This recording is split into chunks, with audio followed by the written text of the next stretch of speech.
Hello guys, welcome back to our channel Debit and Credits, your ultimate e-learning companion. അപ്പോൾ നമ്മുടെ പുതിയൊരു വീഡിയോയിലേക്ക് എല്ലാവർക്കും സ്വാഗതം. അപ്പോൾ നമ്മളിന്ന് ഡീൽ ചെയ്യാൻ പോകുന്ന ടോപ്പിക്ക് സപ്ലൈ ആണ്. അപ്പോൾ നമുക്ക് നേരിട്ട് വീഡിയോയിലോട്ട് പോവാം. Supply section 7 clause 1 subsection A പ്രകാരം supply includes all form of supply of goods or services or both such as sale, transfer, barter, exchange, license, rental, lease or disposal, made or agreed to be made for a construction by a person in the course of furtherance of the business. അപ്പോൾ നമുക്ക് supply എന്താണെന്ന് അറിയണമെങ്കിൽ ഈ bold ലെറ്റേഴ്സിലേക്ക് വാക്കുകളൊക്കെ എന്താണെന്ന് അറിയണം. Goods എന്താ, service എന്താ, കൺസ്ട്രക്ഷൻ എന്താണെന്നൊക്കെ. സോ നമുക്ക് ആദ്യം അതൊക്കെ എന്താണെന്നുള്ളത് ടേംസ് ആയിട്ട് പഠിക്കാം, എന്നിട്ട് ഇതിലോട്ട് വരാം. ആദ്യത്തെ ഡെഫിനേഷനാണ് ഗുഡ്സ്. ഗുഡ്സ് എന്ന് പറഞ്ഞാൽ എന്താണെന്ന് വെച്ചാൽ goods means every kind of movable property other than money and securities but include actionable claim, growing crops, grass and things attached to or forming part of the land which are agreed to be severed before supply or under a contract of supply. അതായത് goods എന്ന് പറഞ്ഞാൽ ഏത് തരത്തിലുള്ള movable property, ഇത് ബെഞ്ചാവാം, desk ആവാം, simply മനസ്സിലാക്കാവുന്ന examples പറയാണ്. മൂവ് ചെയ്യാൻ പറ്റുന്ന പ്രോപ്പർട്ടി ആയിരിക്കണം, പക്ഷേ മണിയോ സെക്യൂരിറ്റീസോ ആവാൻ പാടില്ല. പക്ഷെ അതിൽ എന്ത് ഇൻക്ലൂഡ് ചെയ്യാം? Actionable claim, growing crops, grass ഒക്കെ ഇൻക്ലൂഡ് ചെയ്യാം. അതായത് ഗുഡ്സ് എന്ന് പറഞ്ഞാൽ മൂവബിൾ പ്രോപ്പർട്ടി ആയിരിക്കണം, മൂവ് ചെയ്യാൻ പറ്റുന്ന പ്രോപ്പർട്ടി ആയിരിക്കണം, പക്ഷെ മണി ആവാനോ സെക്യൂരിറ്റീസ് ആവാനോ പറ്റില്ല. അതുപോലെ വളർന്നുകൊണ്ടിരിക്കുന്ന ചെടികൾ പോകാൻ പറ്റില്ല. അപ്പോൾ ട്രീ നമ്മൾ എക്സാമ്പിളായിട്ട് എടുക്കുകയാണെങ്കിൽ ട്രീസ് മൂവബിൾ പ്രോപ്പർട്ടി ആണോ? അല്ല, കാരണം മരം വളർന്നുകൊണ്ടിരിക്കുകയാണ്. ട്രീസ് നമ്മൾ കട്ട് ചെയ്തിട്ട് വുഡാക്കി കഴിഞ്ഞാൽ അത് മൂവബിൾ പ്രോപ്പർട്ടിയാണ്, അല്ലേ? സോ ആ വുഡിനെ ഗുഡായിട്ട് പറയാം, പക്ഷേ ട്രീനെ ഗുഡായിട്ട് പറയാൻ പറ്റുമോ? പറ്റില്ല. അപ്പോൾ ട്രീസ് എന്ന് പറയുന്നത് ഗുഡ്സ് അല്ല, പക്ഷേ ട്രീസ് കട്ട് ചെയ്തിട്ട് കിട്ടുന്ന വുഡ്സ് എന്ന് പറയുന്നത് എന്താണ്? ഗുഡ്സാണ്. കാരണം എന്താണ്? അത് മൂവബിൾ പ്രോപ്പർട്ടിയാണ്. മനസ്സിലായ? അപ്പോൾ അത്രേ ഗുഡ്സിൽ വരണുള്ളൂ. പിന്നെ അടുത്തത് സർവീസ്. സർവീസ് എന്ന് പറഞ്ഞാൽ service means anything other than goods, money and securities but include activity relating to the use of money or its conversion by cash or by any other mode from one form currency or denomination to another form currency or denomination for which a separate consideration is charged. അതായത് service എന്ന് പറഞ്ഞാൽ other than goods അല്ലാത്ത സാധനങ്ങൾ. Other than goods ആവാൻ പാടില്ല, മണി ആവാൻ പാടില്ല, securities ആവാൻ പാടില്ല. പക്ഷെ മണിയായിട്ട് ബന്ധപ്പെട്ട എന്തോ കാര്യമാണ്. അത് നമുക്ക് വായിക്കുമ്പോൾ തന്നെ മനസ്സിലാവുന്നുണ്ടല്ലേ? അതായത് ഇപ്പം ഞാൻ എൻ്റെ അക്കൗണ്ടിൽ നിന്ന് എൻ്റെ ഫ്രണ്ടിൻ്റെ അക്കൗണ്ടിലേക്ക് മണി ട്രാൻസ്ഫർ ചെയ്തു, അതൊരു സർവീസ് അല്ല. പക്ഷെ ആ ഞാൻ ട്രാൻസ്ഫർ ചെയ്യണ മണി, അതിന് ബാങ്ക് പിടിക്കണ ഒരു സർവീസ് ചാർജ് ഉണ്ട്. അതിനെയാണ് ഇവിടെ സർവീസ് എന്നുകൊണ്ട് ഡിനോട്ട് ചെയ്യണത്. അതായത് മണി ഞാൻ എൻ്റെ അക്കൗണ്ടിൽ നിന്ന് എൻ്റെ ഫ്രണ്ടിൻ്റെ അക്കൗണ്ടിലേക്ക് 1 lakh rupees അല്ലെങ്കിൽ 2 lakh rupees അല്ലെങ്കിൽ 2 crore എത്ര ഞാൻ ട്രാൻസ്ഫർ ചെയ്തു, അത് സർവീസ് അല്ല. കാരണം സർവീസ് എന്ന് പറഞ്ഞാൽ അത് ഗുഡ്സ്, മണി, സെക്യൂരിറ്റീസ് ഒന്നും വരില്ല. പക്ഷേ അതിന് എൻ്റെ കയ്യിൽ നിന്ന് ബാങ്ക് പിടിക്കണ ഒരു ചാർജ് ഉണ്ട്, അതൊരു സർവീസാണ്. അപ്പോൾ സർവീസിൽ അത്രേ വരുള്ളൂ. ഇനി അടുത്തത് കൺസിഡറേഷൻ എന്ന വാക്ക് കേൾക്കുമ്പോൾ തന്നെ നമുക്ക് എല്ലാവർക്കും പരിചിതമാണല്ലേ? ഒരു ഗീവ് ആൻഡ് ടേക്ക് പോലെ, അല്ലേ? ഒരു സിമ്പിൾ എക്സാമ്പിൾ പറയുകയാണെങ്കിൽ ഒരു 10 rupees പെൻ ഞാൻ എൻ്റെ ഫ്രണ്ടിൻ്റെ നിന്ന് വാങ്ങുന്നു, പക്ഷെ ഞാൻ എൻ്റെ ഫ്രണ്ടിന് 10 rupees കൊടുക്കുന്നു. അപ്പോൾ എൻ്റെ ഫ്രണ്ടിന് 10 രൂപ കിട്ടുകയും ചെയ്തു, അവൾ ഹാപ്പിയാണ്, എനിക്ക് പെന്ന് കിട്ടി, ഞാനും ഹാപ്പിയാണ്. ഇങ്ങനെ ഒരു കേസ് എക്സാമ്പിൾ പോലെ പറഞ്ഞാണ്. ഫോർ എക്സാമ്പിൾ ഞാൻ ഹോണ്ട ഷോറൂമിൽ നിന്ന് കാർ എടുക്കുകയാണ്, ഞാൻ 1 lakh rupees കൊടുത്താണ് കാർ എടുക്കുന്നത്. അപ്പോൾ എന്താണ്, അതൊരു ഗിവ് ആൻഡ് ടേക്ക് പോലെ. ഞാൻ 1 lakh rupees കൊടുത്തു, എനിക്ക് കാർ കിട്ടി. സോ അതൊരു കൺസിഡറേഷനാണ്. ഇതാണ് ജസ്റ്റ് ഒരു എക്സാമ്പിൾ പറയണം, അത് മനസ്സിലാക്കാൻ വേണ്ടിയിട്ട്. ഇത് നമ്മുടെ ടേം ഡെഫിനേഷൻ പോലെ കൊടുത്തിട്ടുണ്ടെന്നേ ഉള്ളൂ. Consideration means any payment made or to be made in money or otherwise in respect of, in response to or for the inducement of supply of goods and services or both. അല്ലെങ്കിൽ monetary value of an act or forbearance in respect of, in response to or for the inducement of supply of goods and services or both. അതായത് അതെന്താണെന്ന് വെച്ചാൽ ഉദ്ദേശിക്കണമെന്ന് വെച്ചാൽ ഇപ്പോൾ ഞാനൊരു Honda showroom തുടങ്ങാൻ പോവാണ്.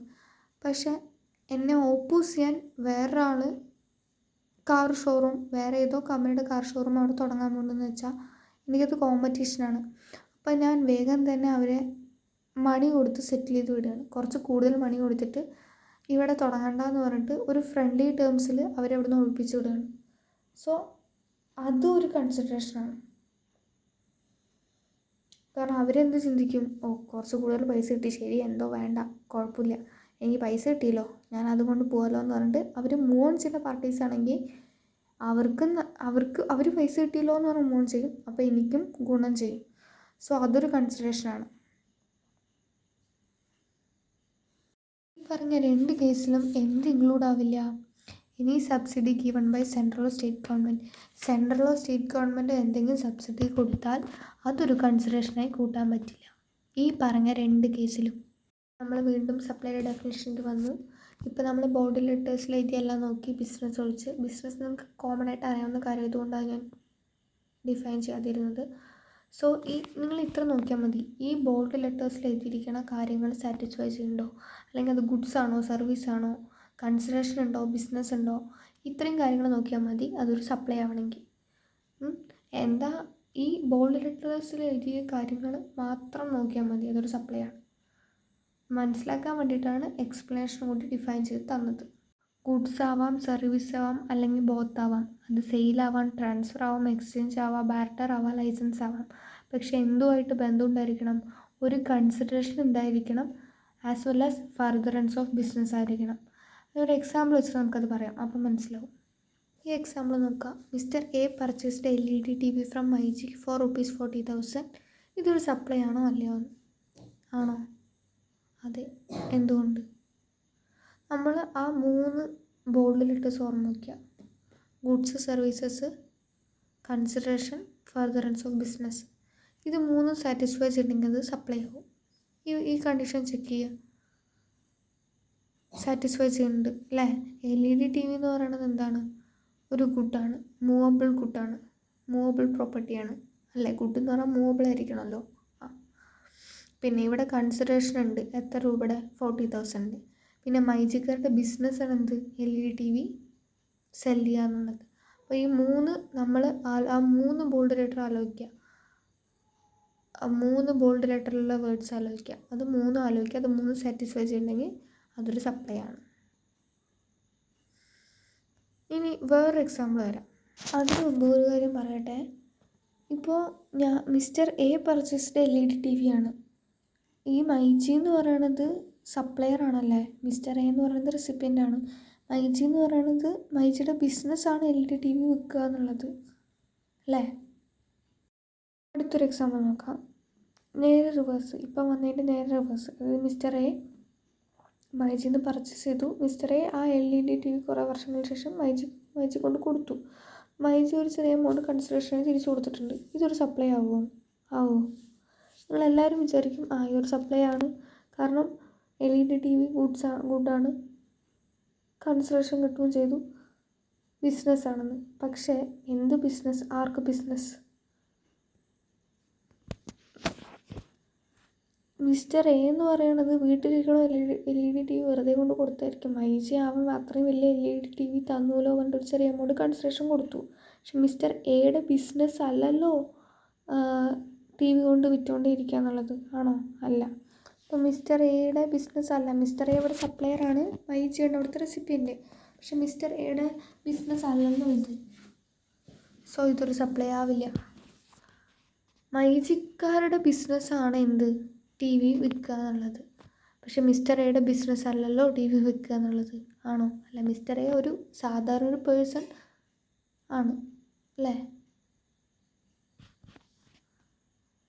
അപ്പോൾ ഇതിൻ്റെ ആൻസർ എന്താ? ഇതൊരു സപ്ലൈ അല്ല. കാരണം സപ്ലൈയിൽ എന്തൊക്കെ വേണം? ഗുഡും സർവീസും ആണ്, കൺസിഡറേഷൻ ഉണ്ട്, പക്ഷെ എന്തില്ല? ഫർദറൻസ് ഓഫ് ബിസിനസ് അല്ല. അടുത്തൊരു ഇമ്പോർട്ടൻ്റ് ടോപ്പിക്കാണ്, അത് വിട്ടുപോയതാട്ടോ പറയാൻ. ഇമ്പോർട്ടൈസേഷൻ ഓഫ് സർവീസ് എന്ന് പറയുന്നത് നമുക്കൊരു എക്സാമ്പിൾ വെച്ചിട്ട് തന്നെ പറയാം. മിസ്റ്റർ എ ഹാസ് റിസീവ്ഡിൻ്റെ സ്പെല്ലിംഗ് തെറ്റിയിട്ടാ. Mister A has received the architect service for his house from American company. ഇത്ര $. ഇതൊരു സപ്ലൈ ആണോ അല്ലേ എന്നാണ്. അതാണ് ഞാൻ പറയാൻ വിട്ടുപോയ ടോപ്പിക്കാണ്.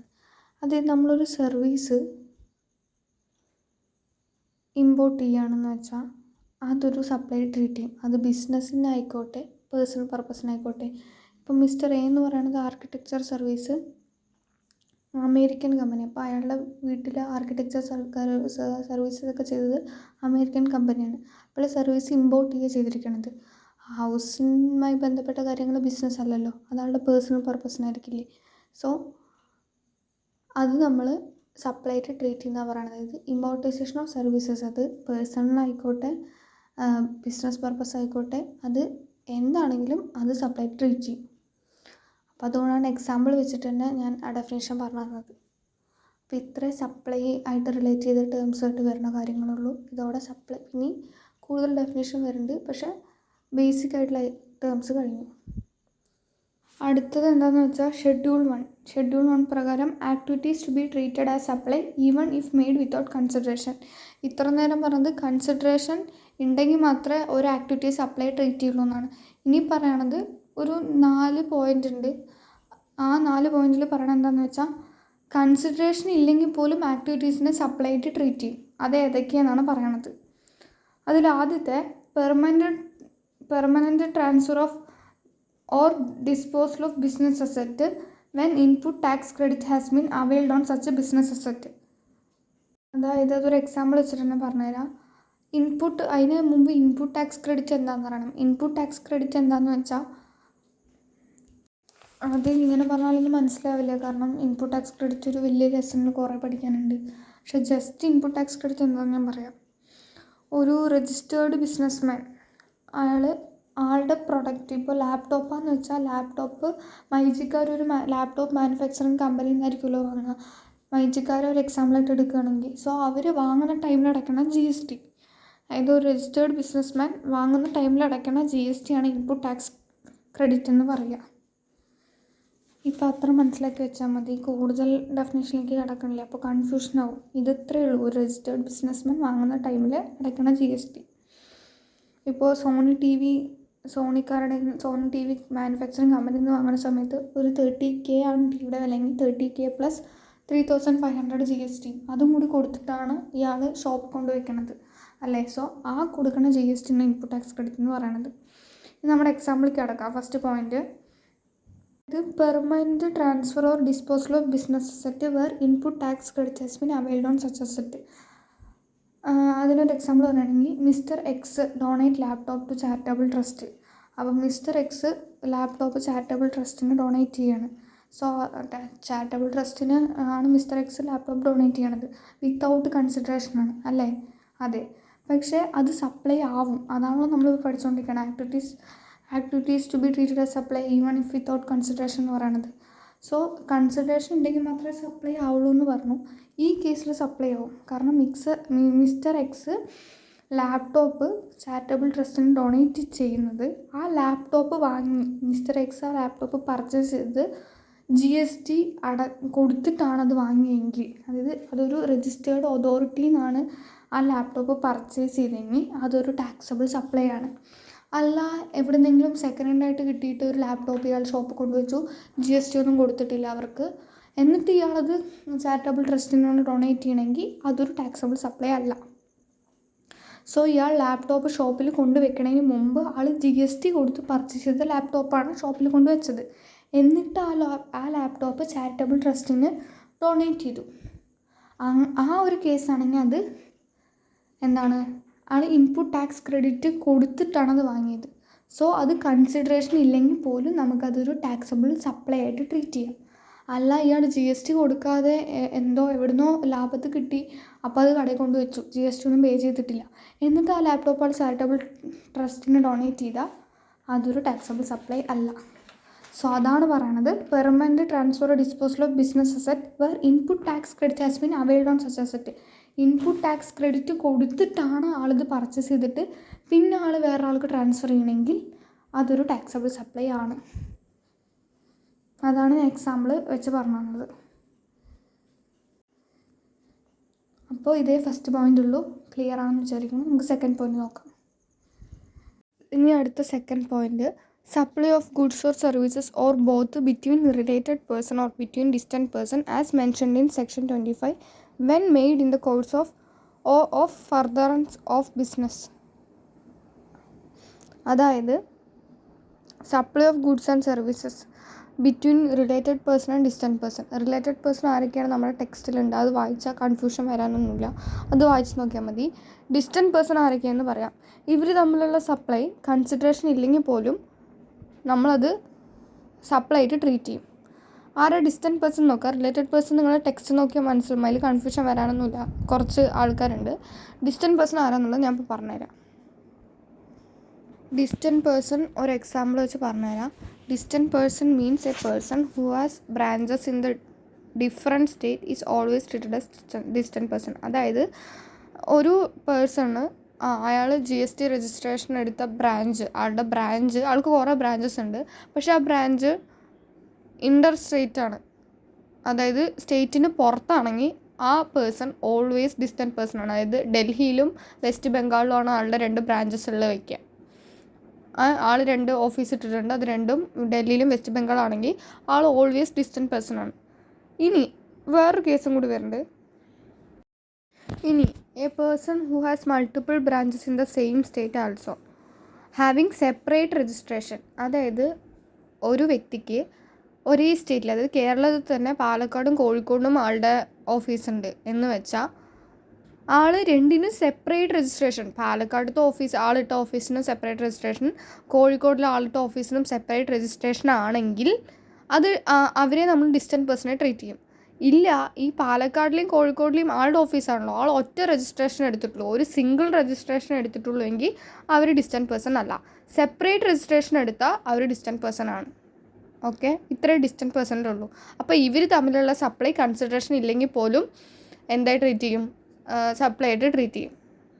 അതേപോലെ റിലേറ്റഡ് പേഴ്സൺ ആരാന്നും ടെക്സ്റ്റിലുണ്ട്, അത് വായിച്ചാൽ കൺഫ്യൂഷൻ വരാനൊന്നുമില്ല. ഇനി അടുത്തത് 3rd പോയിൻ്റാണ് supply of goods.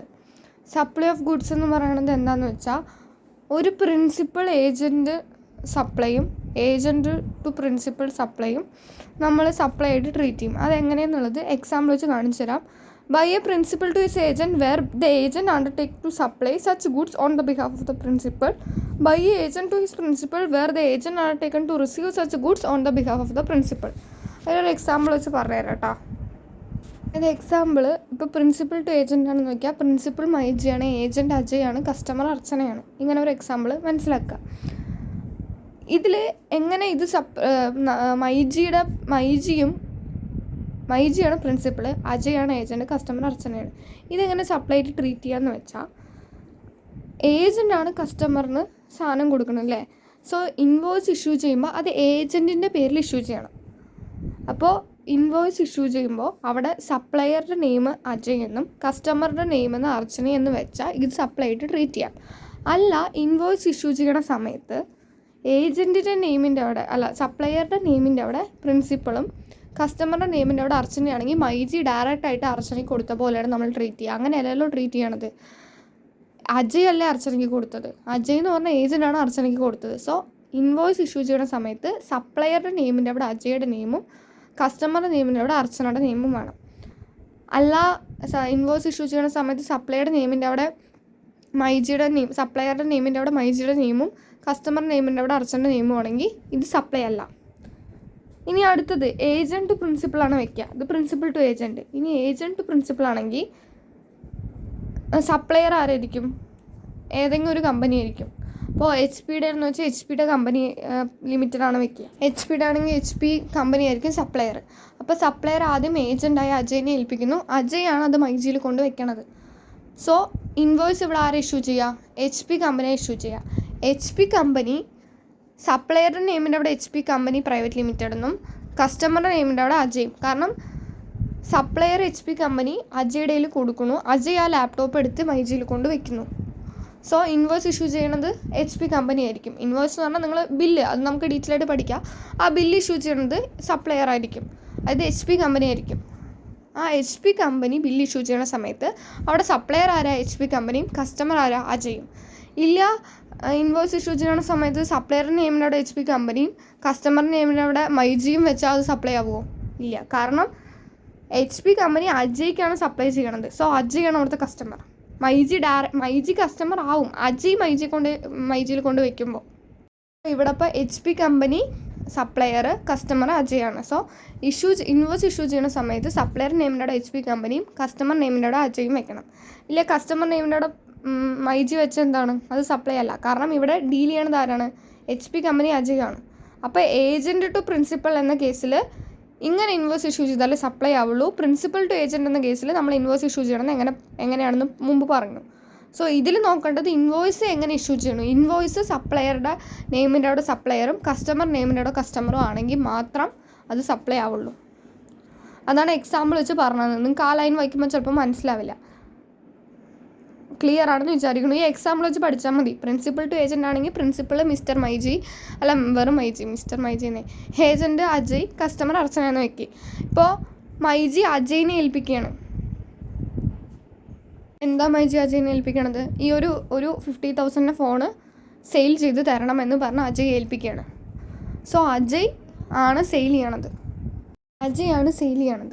So അജയാണ് invoice issue ചെയ്യേണ്ടത്. നിങ്ങൾ ശ്രദ്ധിച്ചിട്ടുണ്ടാവും, ആരാണോ നമ്മൾ മറ്റേ സൂപ്പർ മാർക്കറ്റിൽ അല്ലെങ്കിൽ വലിയ ഇതുപോലെ മൈജിയിലൊക്കെ പോകുമ്പോൾ അവരുടെ ഏജൻറ്റിൻ്റെ പേരിലാണ് ഒരു ബില്ല് ഇഷ്യൂ ചെയ്യുക അല്ലേ? അപ്പോൾ ഏജൻറ്റ് ആരാണോ ഏജൻറ്റിൻ്റെ പേരിൽ സപ്ലയറുടെ നെയിമിൻ്റെ അവിടെ ആരാണ്? ഏജൻറ്റിൻ്റെ നെയിമും കസ്റ്റമർ നെയിമിൻ്റെ അവിടെ അർച്ചൻ്റെ നെയിമും. അല്ലെങ്കിൽ എന്താണ് അത് സപ്ലൈ അല്ല. കാരണം മൈജി ഡയറക്റ്റായിട്ട് അർച്ചനയ്ക്ക് കൊടുക്കണില്ല. മൈജി ഒരു ഏജൻറ്റ് വഴിയാണ് അർച്ചനയ്ക്ക് കൊടുത്തത്. ഇനി ഏജൻറ്റ് ടു പ്രിൻസിപ്പൽ ആണെങ്കിൽ ഈ ഏജൻറ്റ് പോയിട്ട് ഒരു കമ്പനിയിൽ നിന്ന് പോയിട്ട് ലാപ്ടോപ്പോ ഫോണോ എടുത്തിട്ട് വരികയാണ്, എന്നിട്ടാണ് മൈജിയിൽ കൊണ്ട് വെക്കണത്. സോ അവിടുത്തെ കമ്പനി HP കമ്പനി ഇഷ്യൂ ചെയ്യുമ്പോൾ ആ ബില്ല് ഇഷ്യൂ ചെയ്യണത് അവിടെ സപ്ലയറുടെ നെയിമിൻ്റെ അവിടെ HP കമ്പനി, കസ്റ്റമർ നെയിമിൻ്റെ അവിടെ ഏജൻറ്റ്. കസ്റ്റമർ നെയിമിൻ്റെ അവിടെ അത് വോയിസ് ബ്രേക്കപ്പ് പോയിട്ടോ. കസ്റ്റമർ നെയിമിൻ്റെ അവിടെ ഏജൻറ്റിൻ്റെ നെയിമാണ് വെക്കുക. ക്ലിയർ ആയെന്ന് വിചാരിക്കും. ഇനി അടുത്തത് ലാസ്റ്റ് പോയിൻ്റാണ്. Import of service by a person from a related person or from any of his other establishment outside India in the course or furtherance of business. നമ്മൾ നേരത്തെ സപ്ലൈയിൽ പഠിച്ചിട്ടുണ്ടായിരുന്നല്ലോ, ഇമ്പോർട്ട് ഓഫ് സർവീസ് എന്ന് പറയുന്നത് എവിടുന്നായാലും ബിസിനസ്സിനാണെങ്കിലും അല്ലെങ്കിലും അത് കൺസിഡറേഷൻ ഉണ്ടെങ്കിൽ അതെന്താവും സപ്ലൈ ആവുമെന്ന്. പക്ഷേ ഇവിടെ പറയണത് കൺസിഡറേഷൻ ഇല്ലെങ്കിൽ പോലും അത് സപ്ലൈ ആവും. പക്ഷേ എങ്ങനെയായിരിക്കണം? സർവീസസ് ഇമ്പോർട്ട് ചെയ്യണത് ഒരു റിലേറ്റഡ് പേഴ്സൺ ആരൊക്കെയാണ് നമ്മുടെ ടെക്സ്റ്റിലുണ്ട്, ഞാൻ പറഞ്ഞത് നോക്കാൻ. റിലേറ്റഡ് പേഴ്സണിൽ നിന്നാണെങ്കിൽ, അല്ലെങ്കിൽ നിങ്ങളുടെ establishment from any of his establishment outside India, from any of his other establishment outside India, outside ഇന്ത്യയിലുള്ള ഏതെങ്കിലും ഒരു എസ്റ്റാബ്ലിഷ്മെൻറ്റ് നിന്നോ അല്ലെങ്കിൽ റിലേറ്റഡ് പേഴ്സണിൽ നിന്നോ ആണ് നിങ്ങൾ സർവീസ് ഇമ്പോർട്ട് ചെയ്യണമെങ്കിൽ അത് കൺസിഡറേഷൻ ഇല്ലെങ്കിൽ പോലും അതൊരു സപ്ലൈ ആണ്. മെയിനായിട്ട് സപ്ലൈയുടെ ബേസിസ് സപ്ലൈ എന്താ, ഗുഡ്സ് എന്താ, കൺസിഡറേഷൻ എന്താണെന്നൊക്കെ മനസ്സിലായാൽ മാത്രമേ ഏതൊക്കെ സപ്ലൈറ്റ് ട്രീറ്റ് ചെയ്യും ഏതൊക്കെ സപ്ലൈ ട്രീറ്റ് ചെയ്യില്ല എന്നൊക്കെ മനസ്സിലാവുള്ളൂ. അപ്പോൾ ഈ വീഡിയോ നന്നായി മനസ്സിലാക്കുക. പാർട്ട് 2 വരുന്നുണ്ട്. പാർട്ട് 2ൽ നമ്മൾ ഇനിയും കുറച്ച് സപ്ലൈയുടെ കുറച്ച് പോർഷൻസ് പറയാനുണ്ട്. അപ്പോൾ ഇത് സ്റ്റോപ്പ് ചെയ്യാൻ പോവാണ്. അപ്പോൾ നമ്മുടെ വീഡിയോ ഇഷ്ടപ്പെട്ടാൽ ലൈക്ക് ചെയ്യുക, ഷെയർ ചെയ്യുക, സബ്സ്ക്രൈബ് ചെയ്യുക. ഇതിൻ്റെ പാർട്ട് 2 വരുന്നതായിരിക്കും. അപ്പോൾ നമുക്ക് അടുത്ത വീഡിയോയിൽ കാണാം.